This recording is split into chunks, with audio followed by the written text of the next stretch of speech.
ঠিক না, ধন সম্পদের বড়াই করা ঠিক না, এগুলো সাময়িক। তাই আজকে এখানে হুজুর বয়ান করতেছেন, আমাদের প্রধান হুজুর আসবেন, ওনার বয়ান আপনারা শুনবেন। আমার মনে হয় প্রধান হুজুর চলে আসছেন, ওনার বয়ান আপনারা শুনবেন। আমি দু একটি কথা বলেই আপনাদের মাঝ থেকে বিদায় নেব এবং ওনাদের কথাগুলো শোনার জন্য, মনোযোগ সহকারে শোনার জন্য অনুরোধ করব। কারণ ওনাদের কথা, এই যে ওয়াজ মাহফিলের কথাগুলো যদি শুনি, হুজুররা যখন বয়ান করেন এবং কবর আযাবের কথা বলেন, মিথ্যা কথা বললে, অন্যায় করলে, পাপ করলে কি হবে সেই ব্যাখ্যাগুলো যখন করেন এবং কবরে রেখে আসার পর থেকে যখন আপনার আযাব শুরু হয়ে যাবে, জাহান্নামের যখন বর্ণনা দেন, তখন স্বাভাবিকভাবে মানুষের মনের মধ্যে কিছুটা পরিবর্তন আসে।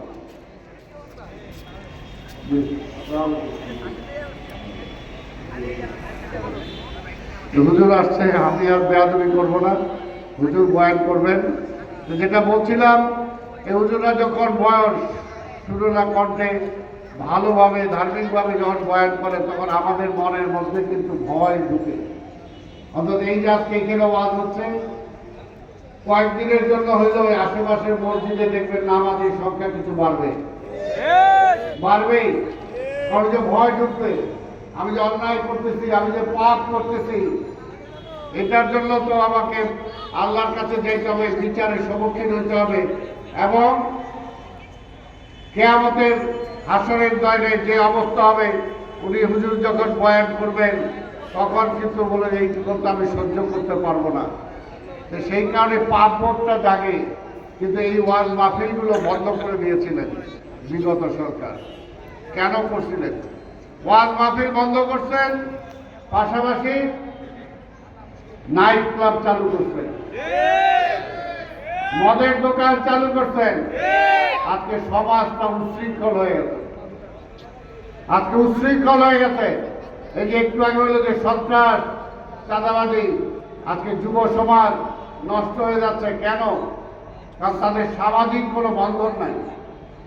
আগে সমাজে ও পুলিশের কাজ লাগতো না, সমাজের মুরব্বীরাই যুবকদেরকে ঠিক রাখতে পারত। আগে আমরা যখন ছোট ছিলাম, ছাত্র অবস্থায় ছিলাম, সন্ধ্যার পরে বাড়িতে না ঢুকলে বাবা মার বেতন খাওয়ার জন্য অপেক্ষা করতে হইত। রাতের বেলা ভাত বন্ধ হয়ে যেত, কারণ স্বাভাবিকভাবেই কোনো ছেলে মেয়ে, ছাত্রছাত্রী অন্তত সন্ধ্যার পরে বাইরে থাকার চিন্তা করত না। পরিবেশটা ভালো ছিল। আজকে আস্তে আস্তে পরিবেশ নষ্ট হয়ে গেছে। তো সেগুলো থেকে বেঁচে থাকার জন্য, যে আত্মাকে পরিষ্কার রাখার জন্য এই ধরনের ধর্মীয় নেতা যারা আছেন, হুজুর যারা আছেন, তাদের কথাবার্তা শুনলে আত্মাটা শুদ্ধ হবে, মনটা ভালো থাকবে, প্রফুল্ল থাকবে। তখন কিন্তু আর নেশার দিকে মনোযোগ যাবে না। তাই আমি অনুরোধ করবো, এখানে আমাদের দলেরও যে সমস্ত নেতা কর্মীরা আছেন, আজকে এমন একটা সময় আছে বাংলাদেশে, মাঝামাঝি একটা সময় আমরা অত্যাচারী ফ্যাসিবাদকে বিতাড়িত করেছি, আর একটা নির্বাচনের জন্য আমরা অপেক্ষা করছি। এই দেশের মানুষ 15 বছর ভোট দিতে পারে না, ভোট দেওয়ার জন্য অপেক্ষা করছে।